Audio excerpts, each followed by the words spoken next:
Now, the latest executive order from President Donald Trump aims at accelerating medical treatments for serious mental illness.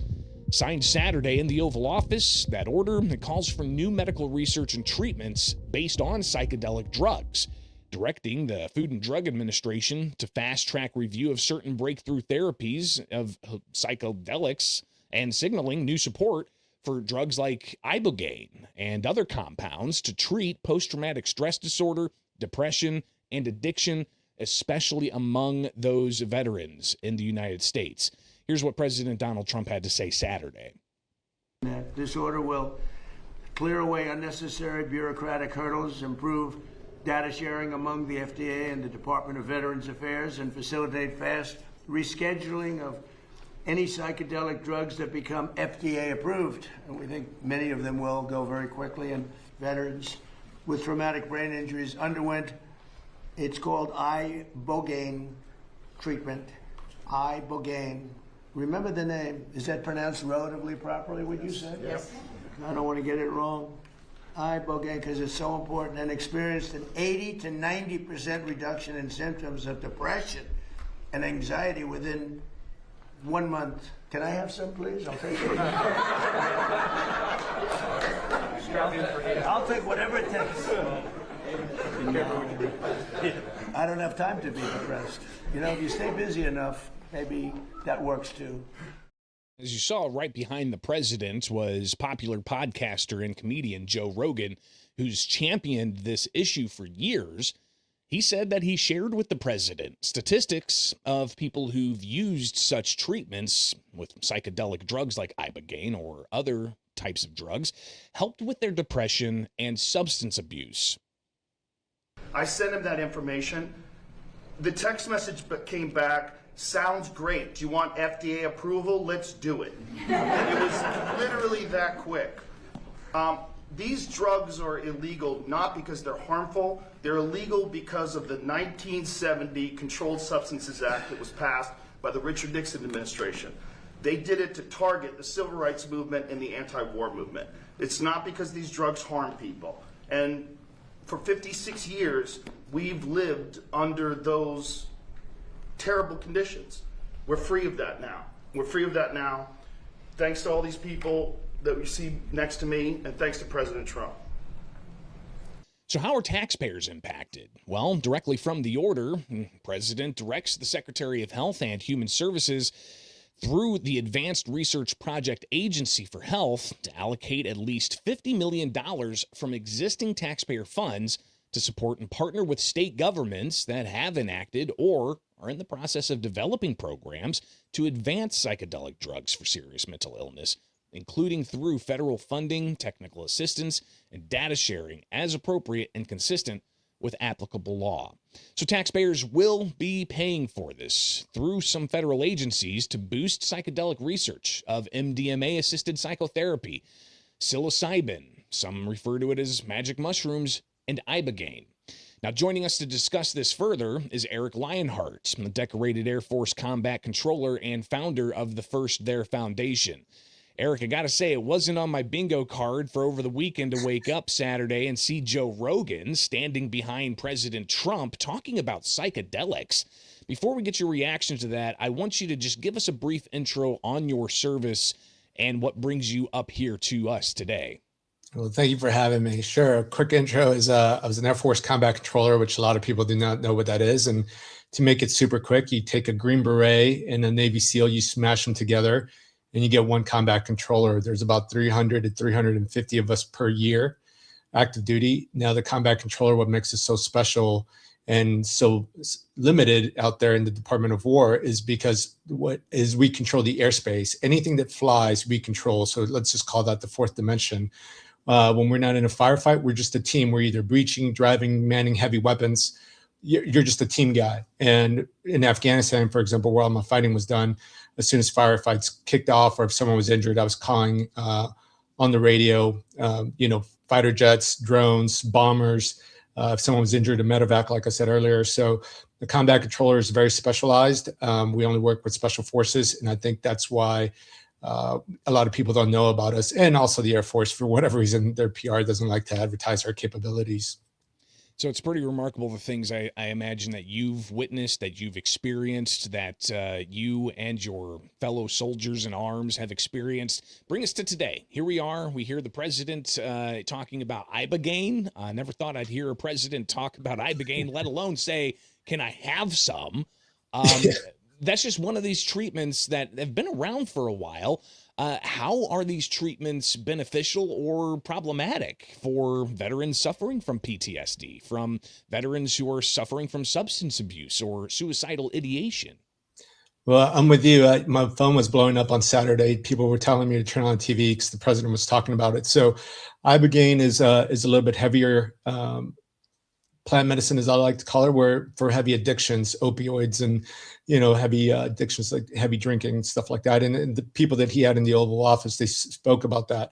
I've never done ibogaine, but I've done what in their foundation, my foundation, we provide is plant medicine such as ayahuasca and psilocybin, which you referred to earlier. Now, these medicines have been around for centuries, and as Joe Rogan said in that clip you played, it became a class 1 drug after 1970 to restrict that. Now, the unfortunate part is that a lot of people have been suffering. Obviously, the suicide rates is big into, it's on the forefront. And every year it seems like the government talks about how suicide rates are a problem and we need to do something about it. But in my opinion, all they do is change the color of the poster and suicide rates continue. So now you have this president that's thinking outside the box, that's taking some initiative and taking action, saying, okay, I have all these people that tell me that plant medicine works.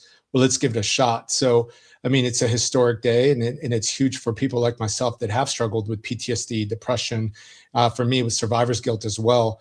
And once I found ayahuasca, it changed my life, and I'm living proof because I was suicidal. I hated my life, and now I'm sitting here with you. Now, Eric, for people who don't know what a psychedelic drug like ayahuasca does, give us, I guess, the Reader's Digest version, the ayahuasca for dummies version, for those who have absolutely zero idea about this stuff. Yeah, well, it's I think a lot of people in the conservative circles, there was some taboo to it, right? Because they thought, as a lot of us did, I grew up Catholic, but it was, hey, if you do this, you're doing drugs and you're sinning and you probably shouldn't do it. And it keeps a lot of people away. But ayahuasca, it's the scariest and the most beautiful thing I've ever done in my life. It's natural. It doesn't tax your organs as pharmaceuticals does. It's a sacred plant that's been around, and it comes from Peruvian or the Amazon jungle. And when you ingest it, you're in a room, it's very sacred. It's a ceremony, and it lasts between 4 to 6 hours, depending on the individual. And it's imagine you take a nap or you fall asleep in your bed, you can open your eyes and you know exactly where you are. But when you close your eyes and it's taking you, they call it a journey, it somehow knows exactly what's been troubling you, and it shows it to you right in front of you. So if it's been trauma from your childhood, or you did something, or someone did something to you, somehow this medicine has a way of just putting it in front of your face. And for a lot of people, it scares them, because there's a lot of people, as you probably know, that don't want to know why they're that way. They just like to stay in that groove of misery, right? They rather just take the antidepressant and just say, hey, I'm good. I don't want to know why I'm suffering, or I don't know, why I'm and that could lead to, obviously, as you said, the prescription of antidepressants that, whether or not they're effective, whether or not people get dependent on them, but that doesn't really get to the crux of it. It could also, if it's not addressed, if that depression or anxiety or trauma is not addressed, it could lead to other substance abuses, like abusing opioids or abusing alcohol or other harder drugs. Well, absolutely. The thing about SSRIs or antidepressant medicine, once they prescribe, let's just say you start off with 10 milligrams of Zoloft. After a year, you might need 15, then 20, 25. So then you just keep climbing because your body gets used to it. With plant medicine, you do it a weekend, and it has a way of showing you what you needed. You're able to unload that heavy burden that you've been carrying that sometimes you didn't even know you were carrying. And you're fine. And I'll give you an example. When I left the military in 2013, they prescribed nightmare medicine, mood medicine, anxiety medicine. I was a walking zombie. So then you figure on the weekends, I'm drinking alcohol with my friends. So that just compounds it. And I used to just pray for death. And I've told people that I truly just prayed for God to kill me. I couldn't understand why. And plant medicine, when I stumbled upon it, it didn't replace my faith in God. It strengthened it. And God works in mysterious ways. So if this is a natural plant and something that he's had here for years, and it's made me feel better, well, now I don't take any medicine. And obviously I have a healthy respect with alcohol, and I don't look down upon it, and that's fine, but it's all balance. And yeah, I mean, plant medicine, I mean, I'm living proof that I'm again, sitting here with you talking about how happy I am and whole. And I think if your spirit is broken, then there's truly nothing that can fix it. And I'm not a granola eater by no means. Obviously, I don't have blue hair or any of that stuff, but the Beatles had it right, man. You need some love. You need to get with nature, and that stuff just repairs your body. It's amazing. We're talking with Eric Lionheart, a decorated Air Force combat controller and founder of the First There Foundation. Want to hear a little bit about that foundation coming up. But to the president's executive order, obviously, there's been red tape in place, the way these particular substances were scheduled by the FDA because of previous administrations decades ago. Do you really feel that this is going to happen? Do you think that the president's order, including that $50 million of taxpayer funds going to states that already have these things set up or are looking to? I know, Washington has a program. Colorado's looking at a program. In Illinois, they're looking at a program to help facilitate this.